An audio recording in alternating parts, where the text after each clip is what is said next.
Say hi to everybody. Hi. Hey, everybody. Hello and welcome to another edition of Critical Q&A, the show where I answer your questions based on what you've left for me in the comment section of my Q&A videos or have sent to me by email at askchrisshelton@gmail.com. Seven made a little guest appearance there. That is Seven the Wonder Cat. So, just wanted to say a couple things before we get into the question answering phase here. Been having a lot of thoughts and things flying around in the last week since I got back from the International Cultic Studies Association conference last weekend. There are so many people to follow up with and so much content that I want to put up on this channel from people that I met and interacted with at that conference. And it's just been a little bit of a whirlwind getting all my stuff done. And also this week I'll have another big segment with Jeff Levin for you on Thursday. I got to edit that. We did that yesterday. And anyway, I did a podcast which I posted yesterday about psychiatry versus Scientology. That was sparked by an academic paper that I read by Dr. Stephen Kent and his assistant, his graduate student assistant at the time in 2012. Her name was Tara Monka. And I met Stephen Kent at the conference, which sort of made me think of that paper, which made me do that podcast. So I hope you guys will check that out. I put some, I think there's some pretty new and interesting content in there to take a look at, and a fairly nuanced look at the subject of psychiatry as well as Scientology. So that's there for you. And anyway, just wanted to kind of throw those things out there. And also, I wanted to validate some new Patreon subscribers or supporters. I'd like to personally thank Michelle Wilcox, Sherry Sporn, Zolt Horvath, MDR Slacker 01, Emily Jernan upped her pledge every month. Thank you very much. Tara Hall, Cynthia Pinsote also upped her pledge a little bit. Thank you very much. And Chi-Chalker back on board, so thank you very much. I haven't been thanking everybody, so I'm sure I've missed some people, but I just wanted to throw out a few names there of people who have been supporting this channel and are definite friends of what I'm trying to do here. And if you feel that what I'm doing on this channel is informative, educational, and entertaining, then consider joining me on Patreon as well, because that is how this channel is funded so that I can keep doing what I'm doing. Now, let's go ahead and get on with your questions. Nick C. Some time ago, you posted a video of your conversation with Nora Crest. One story Nora told was about having a conversation with a friend from before Scientology who was on active duty in the U.S. Navy at the time of the conversation. She recalls him being offended by her Sea Org uniform. Have you heard similar stories from other Sea Org members? A lot, a few, none other than Nora's? Any personal experience or comments? Oh yeah, the good old Sea Org Class A uniform. I'll throw a screenshot up here of what that uniform looks like, and you can see it's sort of faux navy in appearance, and we had lanyards which were little chains or little gold stripes or green stripes, and those would indicate officer ranks or the fact that we were on a mission or a project. And you know, we had little chevrons for our ranking as petty officers, and if you moved up to officer status, you got gold, you know, bars on your sleeves and a whole new jacket and cap with gold lining versus silver and all this nonsense. And when we were out in public, and okay, first off, when I first got in the Sea Org in 1995, the Class A uniform was our regular uniform at management. The service organizations had just gotten new, different uniforms, and they were blue and polyester, and they'd been going through different phases of uniforms over the years. But they were not having to wear the Class A uniform, which looks like this formal Navy kind of attire. So it was really just us management people in Los Angeles who were stuck wearing these Class A uniforms all the time. And then as the years rolled forward, the service orgs got the ones that faced the public and actually dealt with them and delivered the classes and the auditing, that sort of thing. They got more normal looking outfits, and we, you know, were stuck with Class A. So when I would go out on projects or missions around the West US, that was my uniform. And sometimes it was, you know, when I would travel and stuff, sometimes I'd wear that, other times I would change into civvies. And then when you get to where you're going to, you put on your Class A uniform and you march into the org, and you're Mr. Sea Org guy, and now you're gonna have your uniform, and of course all the little bars and campaign ribbons and things, so you can make it look like you're a very important person. And of course I was very aware of that. This was part of what Hubbard called ethics presence. This was part of the symbology of the uniform and the ranks and all that kind of thing, were part of what Hubbard said lent us authority and therefore made people listen to us. So that was part of the whole character of the Sea Organization. And so I wore the uniform with some degree of pride when it came to Scientology. But there were plenty of times where I was confronted by people on a bus or on a plane or traveling asking, what kind of uniform is that? I don't recognize that. Sometimes service people, veterans or people who were active duty military, or people who just wondered what that was all about. Maybe they'd been, way back, or their parents had been in the military or something.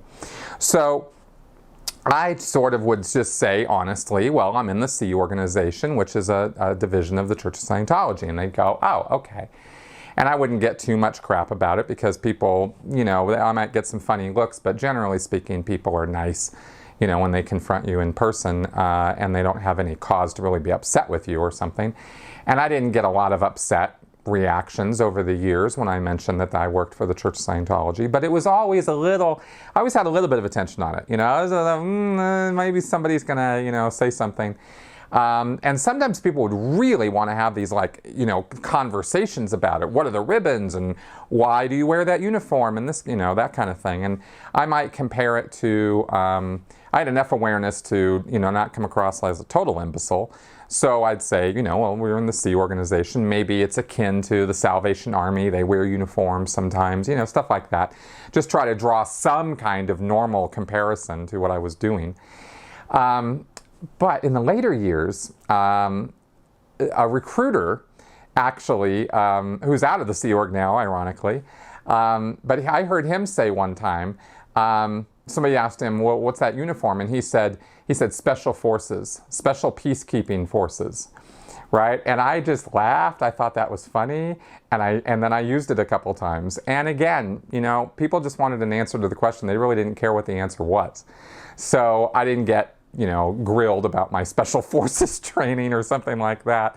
And I never really, after I got past the Special Peacekeeping Forces line, people didn't really have a lot else to say to me. So I never tried to get military discounts with my uniform or anything like that. I know some people did who were Sea Org members, like at restaurants or something, but otherwise, the uniform it was awkward sometimes, a little embarrassing other times, but generally speaking, it was kind of not much of an issue in the big wide world. So that's my response to that. Stephen Willis. I have a background of being a fundamentalist, Bible-believing Christian. It's awkward to admit, but I bought it hook, line, and sinker to the point that I thought that there were even Satanist Illuminati conspiracies. In fact, there were certain brands, music, and other things I'd avoid as if I could catch Satanism from them or something. You can imagine how funny it was to me when I found out the Church of Satan is actually an atheist activist group.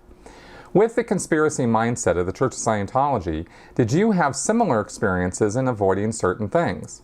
I heard one former Scientologist saying that their mother would always buy those cheap off-brand generic plasters instead of Band-Aids because apparently Johnson & Johnson has a large psychiatric drug business and she didn't want to give them money. Did you ever experience or see anything like that, or is that example more of an outlier? Well, in terms of boycotting products or movies or merchandise or something like that, not really a lot of that comes to mind that I recall particularly. We had rules in the Sea Org about avoiding any scented products, and that was a direct rule of L. Ron Hubbard's. So that wasn't so much a boycott as it was just following the rules. We had to get unscented soap, unscented shampoo, unscented everything. And some people in the Sea Org were really sticklers about that. Most people didn't really care too much, but it was kind of a thing because Hubbard said it was a thing. We would avoid movies or any form of entertainment that had anything having to do with anti-Scientology stuff in it or pro-psych stuff. And that was pretty much the sort of thing we would be on the lookout for, was anything that pushed a pro-psychiatric message or had movie stars acting as psychiatrists or psychologists or something. They were always objects of ridicule and scorn for Scientologists, so we would avoid anything like that.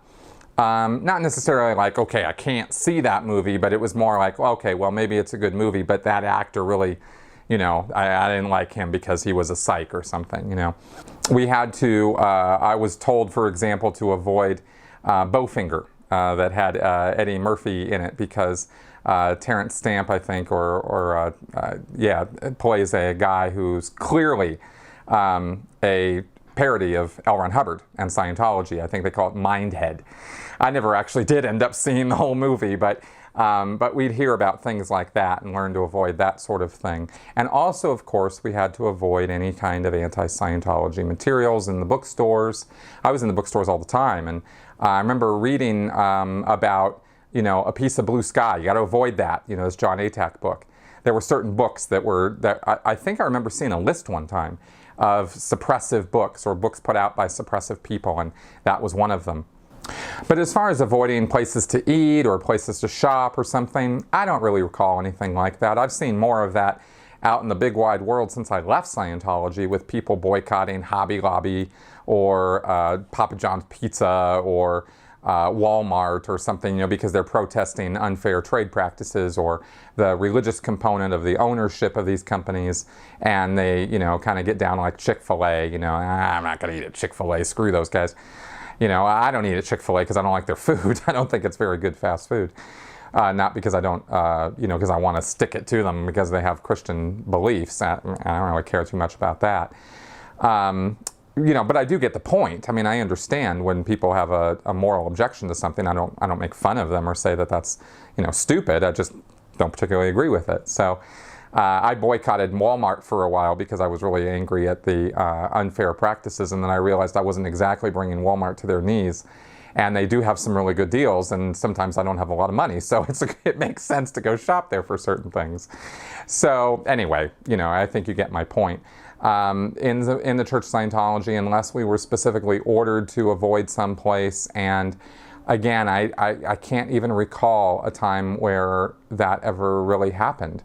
There was a hair cutter who was around the corner from the PAC base, the big blue buildings, who I'm now Facebook friends with, who was anti-Scientology, and she had anti-Scientology stuff in her window. And she was always trying to appeal to the Sea Org members around the area, and we were told to avoid her. But that was a very, very specific case. So that's my best answer for you. Gurn Blonston. I know it will never happen, but if disconnection was outlawed, would Scientologists be okay with it? Yeah, they would, and I'll tell you why. Because they're pretty much okay with anything David Miscavige orders or says. There, you know, in a destructive cult activity, you have the leadership and the authority figures, and then you have the followers. Well, they're called followers because they follow orders and direction. And I don't mean to be, you know, sarcastic here. I'm just, you know, saying that that's the relationship. And with Scientologists, you might think that some of them would go, oh, no, Hubbard, you know, that's not okay. But if Miscavige wanted to cancel disconnection, he could do it tomorrow, easily. They nominally canceled disconnection in 1968. Hubbard literally wrote it, and then they just didn't pay any attention to it. That was strictly written for PR purposes, and maybe there was a year or two where they stopped telling people that that was the first thing you should do, but they absolutely still cut off family members and friends who were hostile or antagonistic to Scientology. If the person doesn't chill out or calm down, then the Scientologist feels he has no choice. This is common in all destructive cults. That's that part of the us versus them thinking that these groups have to create in order to get the degree of loyalty that they feel they need, the fanatical degree of loyalty from the membership. That's one of the reasons why it's destructive. So it literally destroys relationships. So if Miscavige wanted to cancel that, he could easily do so. He could fall back to the 1968 reference and say, we just found this reference that some SP had hidden away or said, was canceled when in fact it wasn't canceled, and we're pulling it back out and we're canceling disconnection and we're allowing people to be in touch with their family and friends even if they don't feel that Scientology is really all that.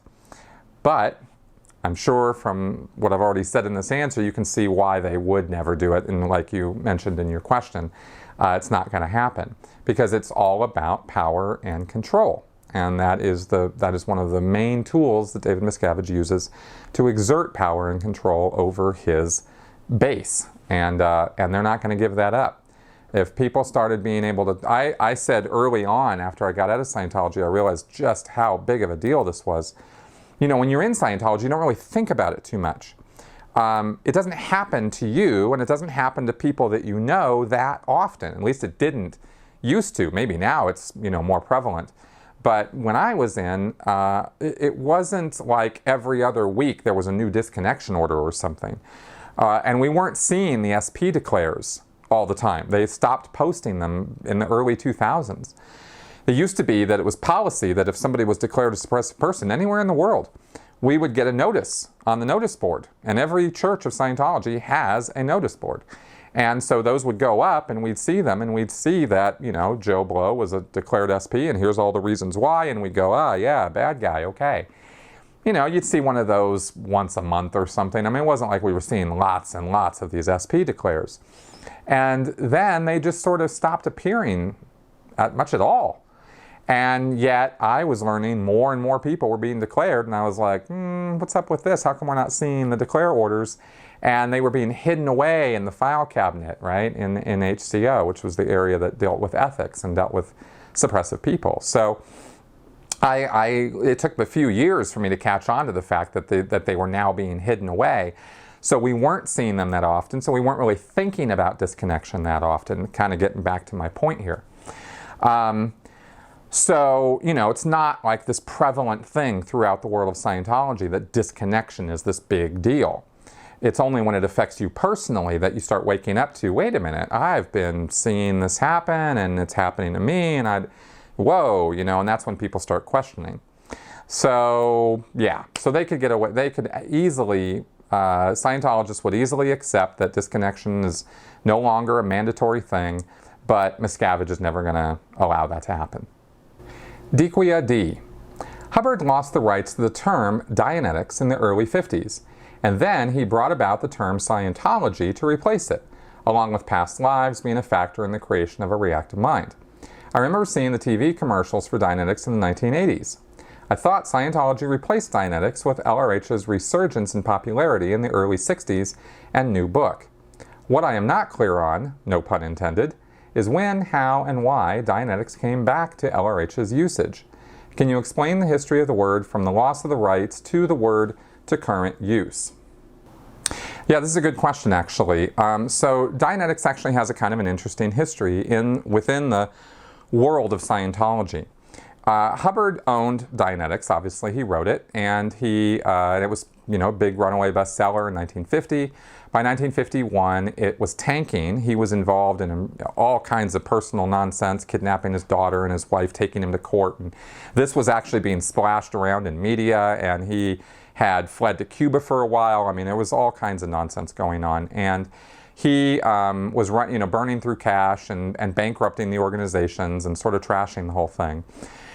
In mid-1951, I believe, late 1951, he got a bit of a bailout. An oil millionaire in Wichita, Kansas, named Don Purcell, offered to go into partnership with Hubbard, and they would salvage Dianetics, because I think there were suits, and I think the whole thing was tanking pretty bad.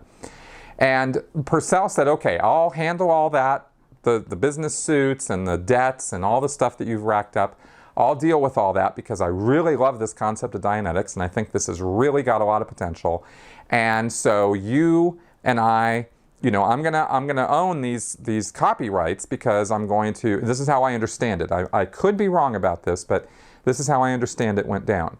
Is that Purcell got control of the copyrights in bailing out Hubbard from the bankruptcies and debt collectors and tax man and everything else that was coming after him.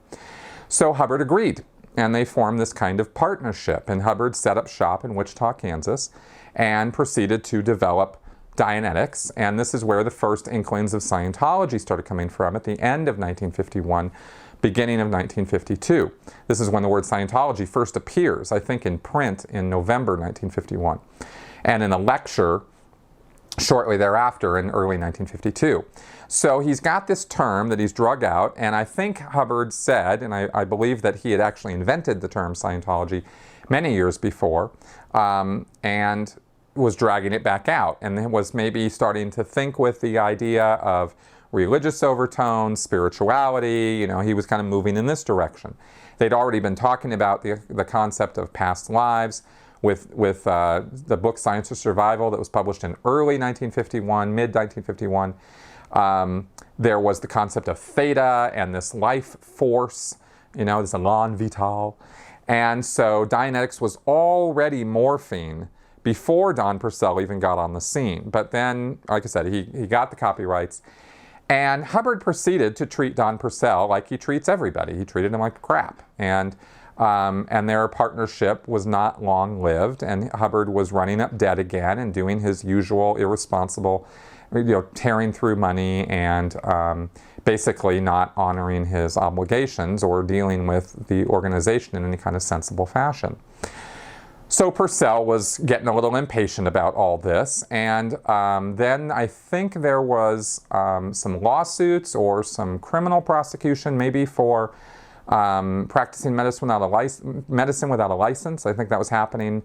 Charges were being brought in New Jersey, somewhere. You know, that definitely happened. I think there might have been some other things happening in Wichita itself. There were some rumblings that were making Hubbard concerned, and he was the kind of guy who flighted around. When the going got rough, he took off. That was Hubbard's, you know, operating pattern through all the years of Dianetics and Scientology. So things started looking rough. He blamed Purcell. He blamed everybody but himself, of course. And he took off to Phoenix, Arizona. And he had then, I think this was by 1953, he had founded and set up the Church of Scientology and Church of American Science or something, and Church of Spiritual Technology, or not that, but something like that. And so he set up these three corporations and got religious recognition for Scientology pretty soon after that. And he had taken off to Phoenix, Arizona. And at that point, he no longer owned or controlled Dianetics as a term. And he just kind of let it go and gave it, and took all the mailing lists that they had accumulated in Wichita, took everything he could, and went off to Phoenix and started the Church of Scientology. Then he was engaged in almost pure Scientology research, talking about exteriorization, trying to pop people out of their heads spiritually so they could, you know, see the room and take off and go visit the moon and, you know, that kind of nonsense. And that went on for a few years. Now, there were suits, there was finance issues between Purcell and Hubbard. I don't know all the specifics of it, but I know Don Purcell was very, very frustrated.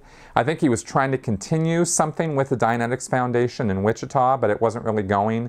And Don Purcell was not L. Ron Hubbard, so he, you know, didn't have the character or temperament or imagination to carry on with Dianetics the same way that Hubbard did, and it ended up tanking. And by 1954, late 54, I believe, don't quote me on the dates on this, but definitely by 1955, all the copyrights went back to Hubbard. Purcell just said, okay, you know, that's it, I'm done, I can't deal with this anymore. You take it all back, and I just want to pull out. And he went off and got involved in some other pseudoscientific thing because Purcell was kind of interested in really helping people and helping himself, but he didn't really have the best of judgment. So he went off and did his own thing, and he gave Dianetics back to Hubbard. Hubbard then published a book in 1955 called Dianetics 55. And this was a book that was meant to be a direct follow-up to Dianetics, but really was all about Scientology principles and techniques. It really didn't. It was mostly known in the Scientology world from that point forward as the manual of communication, because most of what Dianetics 55 covers has to do with communication and using communication principles in auditing. And it also talks about how they had given up using the e-meter too. And from 1955 to 1957, there was no e-meter being used, because Hubbard at that point had gotten sick and tired of Volney Matheson and the fights he was having with him, because Volney Matheson had invented the e-meter, had been licensing or selling it through the Dianetics and Scientology groups, and Hubbard was getting whatever cut he was getting, but he wasn't the owner of it, and he wanted it to be the Hubbard, electrometer or whatever, and Volney Matheson wasn't interested in selling it to him. So they finally broke off, again, like Hubbard always did with people. So in the book Dianetics 55, Hubbard talked about that. He said, yeah, we always knew the meter was going to be a temporary tool for us, and so now we don't need it at all, and we've been doing this kind of auditing which involves looking around at things, touching things, and it was called objective auditing or objective processing, as opposed to subjective processing, which is, in your head thinking kind of auditing.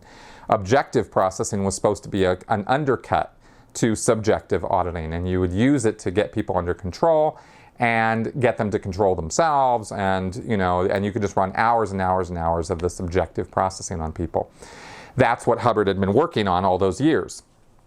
So he then attempted in 55 to kind of bring the Dianetics people and the Scientology people together and sort of reunify them. And there was a Congress held in 55 called the Unification Congress. And it was open to the public, it was open to everybody, and Hubbard was trying to bring these people back on board and get them aligned with what he was doing now with Scientology. And moving forward into this religious philosophy that he was saying out of one, depending on what you read on what day, he was saying in one hand that it's not religious, it's not a religion, it's a religious philosophy. Yet on the other hand, he's over here with a creed and sermons and, Sunday services, and, he's talking about, curing people and stuff. So he's trying to have his cake and eat it too with this, and he's got Dianetics now back under his control, but he's really focusing his attention on Scientology. Come around to about 10 years later, and we're at St. Hill in England. Hubbard has now purchased this property. He's delivering this course to students who are coming from around the world. It's called the St. Hill Special Briefing Course. And during the period of that time, he was doing a ton of research again. In other words, messing around with people's heads, because it wasn't really research. When I use the word research and in the context of Scientology, I mean that's what he called it, okay? I'm not talking about real scientific research. It's a bit of a misnomer, just like calling auditing counseling, because it's not really that. But, I just have to use these words because anyway, Hubbard was just messing around and using students as guinea pigs and trying different processes and procedures and techniques. And he was developing a lot of what became modern Scientology. The 1950s were a much looser, goosier type of time period, and in the 1960s is when Hubbard developed the bridge to total freedom, the concept of levels of spiritual awareness, which are reflected on the bridge, and he developed lots of different kinds of processes. He had thousands of processes at this point, objective and subjective, and he started bringing back Dianetics. Okay, that's what I wanted to get to here with St. Hill. He had different routines, different procedures or techniques, and one of them was routine 3.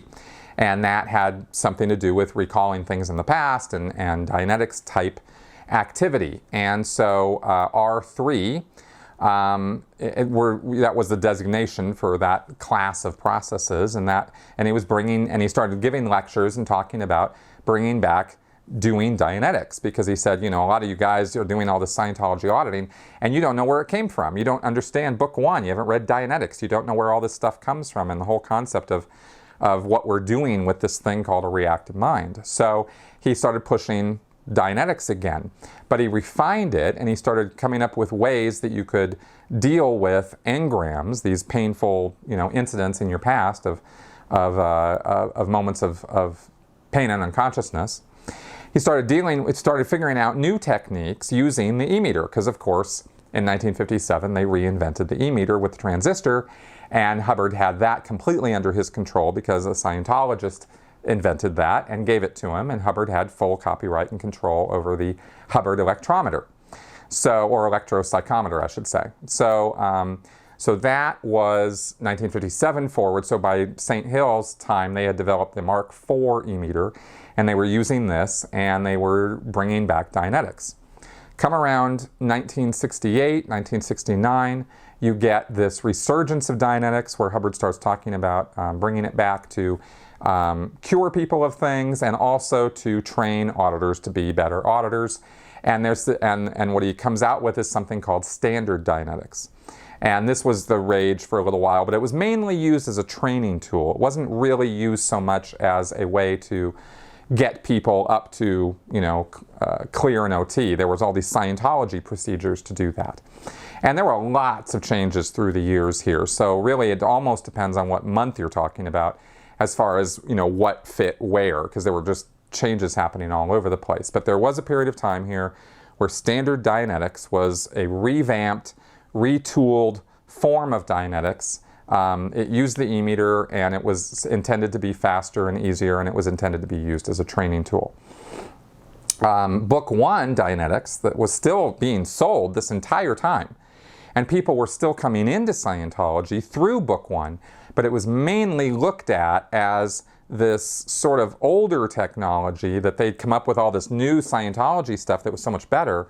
So when people came in having read Dianetics, they'd say, yeah, you can do Book 1, but really, you should be moving on up to the Scientology stuff because that's really where it's at, Okay, now come around to 1978, and we have the latest revision of Dianetics, which was called New Era Dianetics, or NED.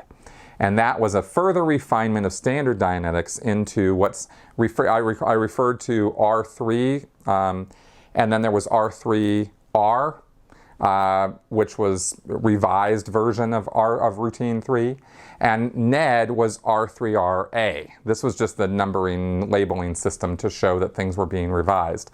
And so you had routine 3 revised, and then A indicated it had been revised again. If it got revised again, it would be R3RB, but as far as I know, it's still R3RA. Who knows what Miscavige might do with it at some point in the future, but for now, New Era Dianetics is R3RA. That's the technical name for it. And it is a very, very, very codified procedure. The commands are rote. People drill them, they memorize the commands, and you use the e-meter and you do assessments on the meter of various subjects to see what responds best, and then you dive in and start running specific incidents using the R3RA procedure, or the NED procedure. And that involves commands like, locate a time when you had let's say the thing that read was a pain in your elbow. So you'd have the guy on the meter and you'd be saying, okay, locate a time when you had a pain in your elbow. And the guys would go, okay, yeah, and you go, good. What's the duration of that incident? And the guy goes, oh, well, it was about 5 minutes. You go, great. Move to the beginning of that incident and tell me when you're there. And the guy goes, okay, close your eyes. Oh, sure. Good. Move through that incident to a point 5 minutes later. And the guy sits there and goes, oh, okay. Silently does that. And then the auditor says, tell me what happened. And the guy goes, oh, well, I was here and da-da-da-da-da-da-da. And then depending on what the e-meter is doing, the person might be sent back to go through that incident again, or they might be made to look for an earlier incident. And generally, odds are they're going to go earlier and earlier and earlier. And this can take hours of time to take down one particular type of incident, a pain in your elbow, let's say, or a time you fell down and knocked your head or something. I mean, whatever the wording of the type of incident is, you will go back and run that with this procedure until you get to a point, past lives, way, way back in time, and have thoroughly discharged all of the mental mass that Hubbard theorized existed around all these moments of stress and trauma. Okay, and that is how Dianetics is used now in the Church of Scientology. Again, the Book 1, Dianetics, The Modern Science of Mental Health, is still sold. It's still used as a dissemination tool. And people can come in and they can audit right out of Book 1. They can do the procedure without the meter, without any of that, without any of the NED or R3RA stuff. They can just take Book 1 and they can just go. But they're told pretty quickly, look, this isn't going to get you all the way to clear. We've got refined techniques, and you need to move up and get on to the bridge to total freedom and do Scientology. And that way we can get you on to clear and all the way up to OT. And that is the story of Dianetics, and I hope that that answered your question. RCK. From watching Scientology in the aftermath and from various websites, people who leave Scientology or blow are afraid that other Scientologists will come after them and bring them back. In Scientology in the aftermath, the Headleys describe how they blew and had to evade those seeking to find them and bring them back. Also in the same series, there was a story of one ex-Scientologist being tracked down in South Africa and being brought back to the States. My question is, what does it mean to be brought back? It sounds like people have a real fear of being brought back against their will by being kidnapped or abducted. Is this fear real? Or does being brought back mean persuading an ex-Scientologist to come back by the use of arguments? For example, you left behind family and friends and they all miss you, or you know Scientology is right and now that you've been in the world you know how right it is. The latter I can understand, but if it is the former, it makes one wonder why no one has ever filed a police report. Okay, well, first things first. People have filed police reports against the Church of Scientology for lots of things. The fact that the police don't act on it is another thing. And that could involve statute of limitations, that could involve evidence, that could involve more than he said, she said. Because when you have somebody who's making a complaint against a group, and that group can provide 20 sworn statements that never happened, or that this person has, got an axe to grind or something, then the police are, their hands are tied a bit. And that's what Scientology does all the time. So let's just kind of, nix this idea that nobody's ever gone to the police about Scientology. Now, as far as the blowing thing goes, I think you're mainly referring to Sea Org members. The run-of-the-mill public Scientologist doesn't blow Scientology. They stop showing up for courses or for auditing, and they stop taking phone calls. And people come around. I was one of those people who used to come around, knock on the door, try to get the person back in. And that was all done through conversation. Sometimes heavy-handed methods were used, like summoning them in for an ethics interview, or trying to, hey man, you don't, toe the line. You're gonna be in a lot of trouble. And of course, if the person is not interested in doing Scientology anymore, that usually doesn't work too good. I learned that the hard way a number of times, and that's how I got better at getting people back in, because I didn't go with the heavy-handed approach. When a staff member at a city-level church blows, just stops showing up for work, then of course they're absolutely going to call the guy, email him, track him down, try to get him to come back to work. But there's only so much you can do. If the guy says, look, I ain't coming back and there's nothing that you're going to say that's going to change my mind, then that's going to be it. They'll issue a goldenrod on the person. They'll say he's a type, some type of source of trouble. Or they might, if the guy was really off, and really mad and really irate and threatening to go public or something, then they might declare the person a suppressive person. But that's really kind of few and far between as far as staff members go at the church, at the city level churches. For the Sea Org, okay, let's take a look at the mindset of a Sea Org member. They are 24/7, they are hardcore, they are dedicated. They are in a group where conformity is king, where they are expected to toe the line, and if they don't toe the line, it's on them. It's not on the group. It's, from their point of view, and from all the material that they read and all the indoctrination they get and all the peer pressure that exists, they're the ones who are out of line if they don't follow the rules and do what's expected of them. And they have signed a billion-year contract of commitment. For them, that wasn't symbolic. The church says it's a symbolic commitment. Not to Sea Org members, it's not. So you have literally signed on for life. So that's your mindset when you go into a group like that, and it takes a great force of will to be able to see that there's something really, really wrong with this group, and to step out of it and go, I don't want to be part of this anymore. And I'm talking about people, of course, who've been involved for a while. For somebody who's just fresh off the boat, they just joined the Sea Org a couple days ago and they just want to leave, well, they'll generally speaking, they'll just let them go. They don't generally speaking put up too much of a fight.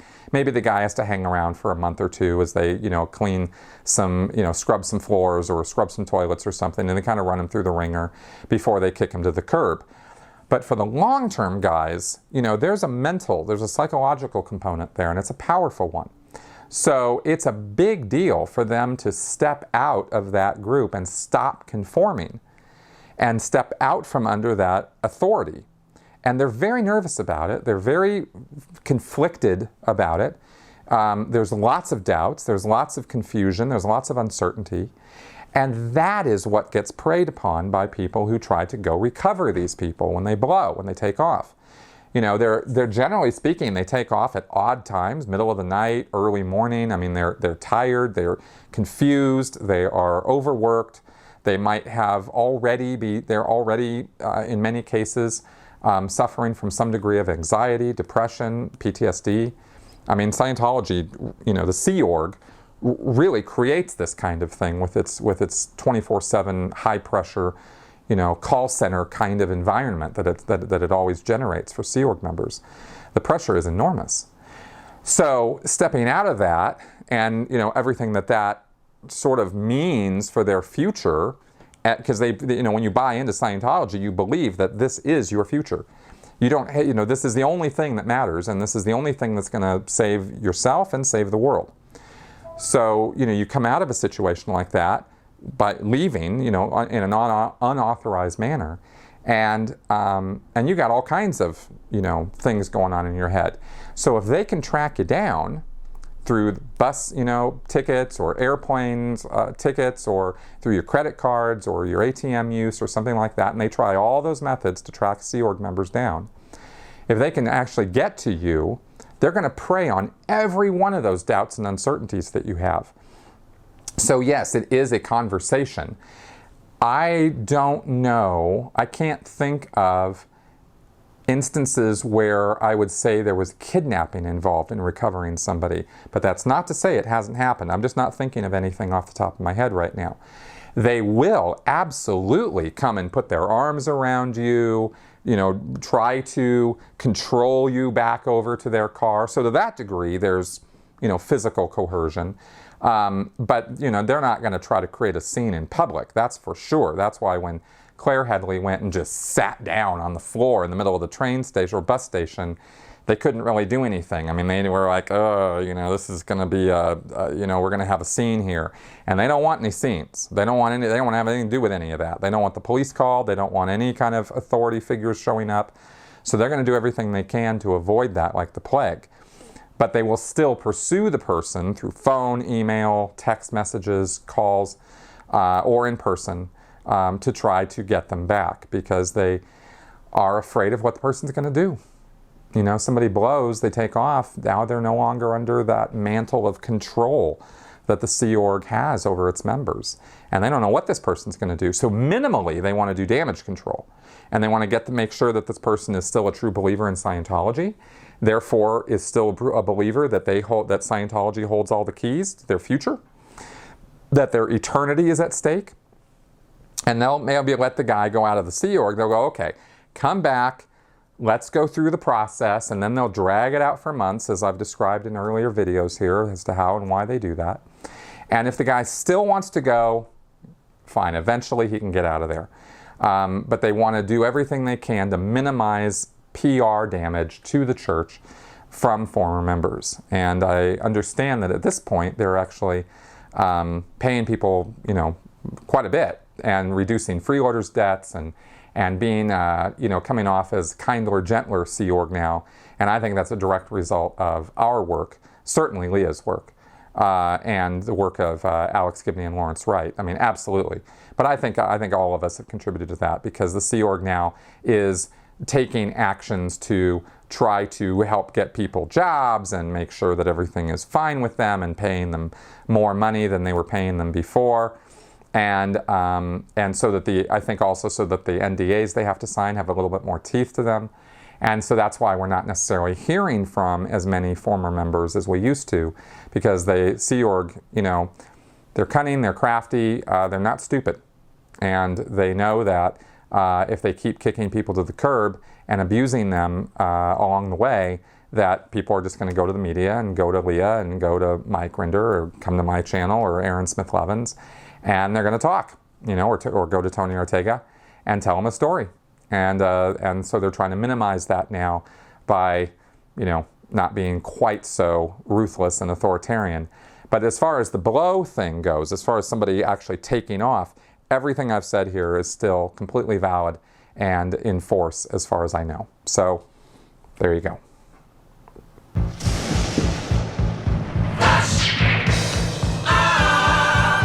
The thunder and the lightning indicates it is time for Flash Answers. Belinda, there was a post on Tony Ortega's blog recently showing that it was mandatory that all Scientology staff members keep themselves informed and stay up to date by watching all the programs aired on the Scientology network. To me, this does not bode well for the atmosphere inside the bubble. Miscavige opened Pandora's box when he unleashed Scientology TV. Could this be his Achilles heel? At any rate, could this hissy fit be an indication of the beginning of the end? Will this spur another mass exodus? Any speculation on if, when, which celebs or whales might be jumping ship, pardon the pun, next? At the very least, is the mental midget beginning to totally unravel?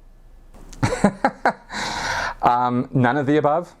I don't see any indication that Scientologists are fleeing the ship or freaking out in any way over that order. And maybe you'd have to be a Scientology staff member for many years to understand the kinds of crazy orders we used to get all the time to do stuff just like that. Very time-consuming orders to read all the books, to do this, to watch this video, to write this essay, do these drills, do all this stuff. I mean, this was constant. We were constantly getting orders like this. So the fact that they've issued an order to all the staff to watch all the Scientology TV shows, which is, really just a few hours of content a week, that is no big deal. No one's freaking out about that. No one's like, oh my God, in the church about that. The staff members are probably, for the most part, going, ugh, all right, I got to schedule that into my day now and, figure it out. And most of them are probably using their post time to do it rather than their off post time to do it. So it's really just more sort of par for the course for Scientology staff members and Sea Org members too. They're probably doing, maybe Saturday night briefings or something where they watch all the shows that came out that week and they do a 2-hour stint or something, or they watch them, they spend half an hour a day in the morning and they individually watch them and have to sign a sheet saying that they've watched the shows, I mean, that's kind of how that stuff goes. And that order will come down and everybody will follow it for a while, and then gradually they'll stop and it'll fade out, and then it'll have to come down again, or some new order will come that will replace that one. And that's just how it goes in being a Scientology staff member. So no alarm bells going off here at all over any of that. Scott, you and many others have pointed out that one reason people stay in Scientology and put up with all the abuse is that they're afraid of losing their immortality. At what point do Scientologists gain their immortality? And what of the wogs out there? Do only Scientologists have immortality? All right, well, as I've said many times, Scientologists believe that a Thetan is an immortal spiritual being who has lived a near infinite time in the past and will live forever into the future. The quality or state of their existence is what's in question. And the idea is that you are breaking free of the cycle of endless birth, death, birth, death, birth, death, which you have no control over, no no force of will over unless you get up the Scientology bridge to total freedom all the way to the top. That's the ticket for your immortality, okay? Going clear, maybe that helps a little bit. Getting trained as a Scientologist, that's supposed to help a little bit. But there's no guarantee that you're going to break this cycle and not forget everything if you don't get all the way through the OT levels and get on up to OT8 and beyond. And this is why Scientologists still hold on to and push to get to the top of the bridge, because OT8 is supposed to be the first true OT level. That's supposed to be the first place you get to where you're actually gaining new spiritual understanding and ability and not just shedding crap from the past or body thetans that are stuck to you. So that is where, I guess, if anywhere is the place where you gain your immortality, it's OT8. Jackie, I've always noticed that a lot of Class 5 staffers usually work in investment management. As a former member of the Sea Organization and Class 5 staffer, I never understood how someone with little education, especially when you go to Delphi Academy, could work in such a critical job. I did know someone who actually held a course in business that was part of the church. Just before he held the event, he told me his business was failing and he had no idea how to fix it. To this day, he is now in Clearwater, Florida, teaching people about advertising, business investments, and how to find potential clients. I guess registrars, recruiters, and treasury staff have all the best ideas. Have you ever noticed this? Yeah, what I've noticed, Jackie, is that most Scientologists, especially staff members and then Sea Org members after they leave the Sea Org, are under the extremely mistaken notion that they know something about business administration and money and finance and how to make lots of money. I mean, there's tons of get-rich-quick schemes and things going on at the fringes of Scientology all the time. And investment management is just another one of those places where people think they can go in, get a quick buck. They don't really have the grounding or the background or the knowledge base to do a good job at it. And they either get that knowledge base quickly and they find out that the job is way more complicated than they ever imagined, or they flop and end up on their back like a turtle, just, you know, flopping around. And that's what you saw, and that's what we see all the time in Scientologists trying to, you know, do these get-rich-quick things. So that's pretty much what I have to say about that.